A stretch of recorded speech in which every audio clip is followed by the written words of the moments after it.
تو جو ماں باپ نیک ہوتے ہیں وہ اپنی بیٹیوں کو ہمیشہ بہت پیار محبت سے ان کو پالتے ہیں، ان کی جو ہے تربیت کرتے ہیں، ان کی تعلیم کا خیال کرتے ہیں، ان کو آداب سکھاتے ہیں۔ اس لیے بیٹی کے اندر چند خصوصیات ہیں، ان کا ہونا بہت زیادہ ضروری ہے، جو قرآن و سنت کی روشنی میں سامنے آئی۔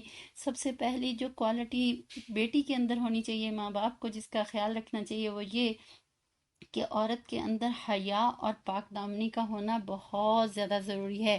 حدیث مبارکہ میں اس کے بارے میں واضح طور پر تعلیمات ملتی ہیں کہ سب سے پہلی کوالٹی جو کیا ہے، الحیاء شعبۃ من الایمان، کہ حیا ایمان کا ایک حصہ ہے۔ دین اسلام نے حیا کو بہت پسند کیا۔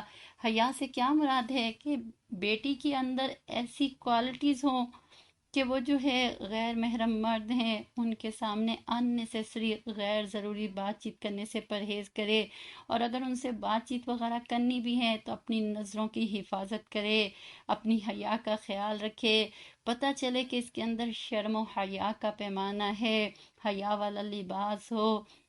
اور جیسے کسی کے جسم پر لباس ہو تو دیکھیں وہ جسم جو ہے محفوظ ہوتا ہے، اسی طرح عزیزی بیٹیوں یہ حیا کا لباس ہمیں ظاہری طور پر فزیکلی نظر تو نہیں آتا، مگر حیا کی وجہ سے عورت کے اندر ایک خوبصورتی نظر آتی ہے، جس کی وجہ سے وہ غیر مرد سے محفوظ رہتی ہے۔ اس لیے دین اسلام نے سب سے بڑی کوالٹی جو سب سے پہلے بتایا کہ بیٹیوں کی تربیت کے لیے ایک بچیوں کے اندر جو کوالٹی ہونی چاہیے، ان کو شرم و حیا کی تعلیم دینی چاہیے۔ مگر آپ نے دیکھا کہ آج ہمارے معاشرے میں جس چیز کی تعلیم دی جاتی ہے وہ کیا کہا جاتا ہے کہ شائنس از دا سکنس، کہ حیا کو تو ایک بہت بڑی بیماری سمجھ لیا گیا، اور پھر یہ کہا گیا کہ جب تم غیروں سے بات کرتی ہو، چاہے وہ مرد ہے جو بھی ہے، تو فرمایا آئی کانٹیکٹ میں بات کرنی چاہیے۔ آپ نے دیکھا کہ آج ہمارے معاشرے کا کیا ماحول بن گیا، جو کہ اچھی بات نہیں ہے۔ اسی وجہ سے ہماری بچیوں کے اندر شرم و حیا ختم ہونا شروع ہو گئی، اور ساتھ ساتھ کردار بھی خراب ہونا شروع ہو گیا، ڈیمیج ہو گیا۔ کریکٹر کو دیکھیں آج کہاں سے کہاں ہم پہنچ گئے۔ یہ بات ذہن میں رکھنا عزیزی بیٹیوں، جب گھر کے مرد بگڑتا ہے تو تھوڑا بگاڑ ہوتا ہے، مگر جب گھر میں عورت بگڑتی ہے تو بہت بڑا فساد اور بگاڑ پیدا ہو جاتا ہے۔ اگر بچیوں کے اندر شرم و حیا نہ ہو، وہ اکیلی نہیں بگڑتی بلکہ اپنے ساتھ درجنوں مردوں کی زندگی بھی بگاڑ دیتی ہے، اور یہی قرآن و حدیث مبارکہ سے ہمیں پتہ چلتا ہے۔ قرآن کی طرف دیکھیں تو ہمیں ساری مثالیں شرم و حیا کی ملتی ہیں عزیزی بیٹیوں۔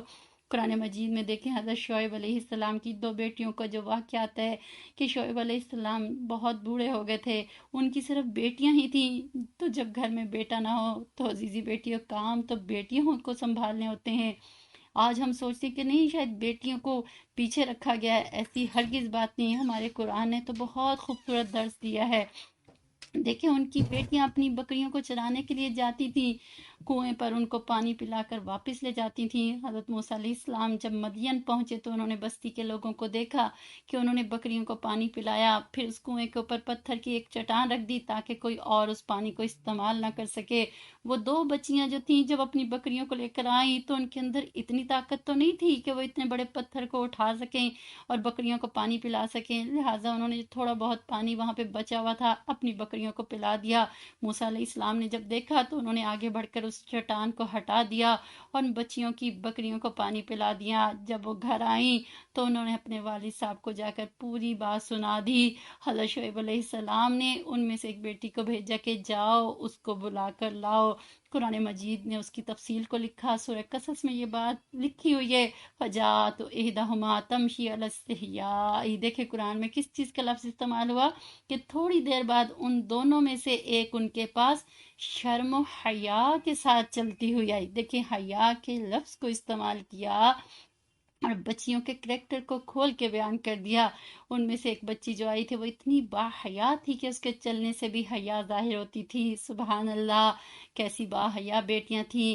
اللہ تعالیٰ کو یہ صفت بہت زیادہ پسند ہے، جس کے ہاں بیٹی ہو اسے چاہیے کہ ہم اپنی بچیوں کو یہ بات سمجھائیں کہ بیٹیوں کے اندر جتنی زیادہ حیا ہوگی اتنی ہی وہ پاک دامن ہوں گی، اس کی زندگی میں سکون، خوشیاں اور عزت نصیب ہوگی۔ اس لیے شرم و حیا پاک دامنی کی موٹیویشن کرنا بہت زیادہ ضروری ہے۔ حضرت فاطمہ رضی اللہ تعالیٰ عنہ کی حیا کو دیکھیے کہ اللہ کے حبیب صلی اللہ علیہ وسلم کی بیٹی فاطمہ رضی اللہ تعالیٰ جو خاتون جنت بنی، ان کے اندر کتنی حیا تھی کہ ایک مرتبہ نبی صلی اللہ علیہ وسلم نے صحابہ کرام سے پوچھا کہ عورت کے لیے کیا چیز بہتر ہے؟ تمام صحابہ کرام خاموش رہے۔ حضرت علی رضی اللہ تعالیٰ کسی کام کے لیے اٹھ کر گھر آئے، انہوں نے آ کر یہ سوال جو ہے حضرت فاطمہ رضی اللہ عنہ سے پوچھا، تو انہوں نے کیا جواب دیا عزیزی بیٹیوں؟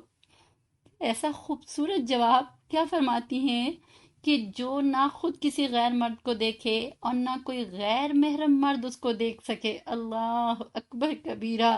حضرت رضی اللہ تعالیٰ انہوں نے واپس آ کر نبی صلی اللہ علیہ وسلم کو یہ جواب دیا تو نبی صلی اللہ علیہ وسلم بہت خوش ہوئے، فرمایا فاطمہ تو میرے دل کا ٹکڑا ہے۔ سبحان اللہ، فاطمہ تو بدعۃ منی، سبحان اللہ، قربان جائے کہ یہی بات زیب دیتی ہے۔ کتنا خوبصورت ہمیں درس ملا۔ ان کے بارے میں تو آتا ہے کہ انہوں نے اسماء بنت امیس رضی اللہ عنہ سے کہا کہ اسماء، بننے کے بعد نہلانے کا جو طریقہ ہے کہ جسم سے کپڑے ہٹا دیے جاتے ہیں، مجھے وہ اچھا نہیں لگتا۔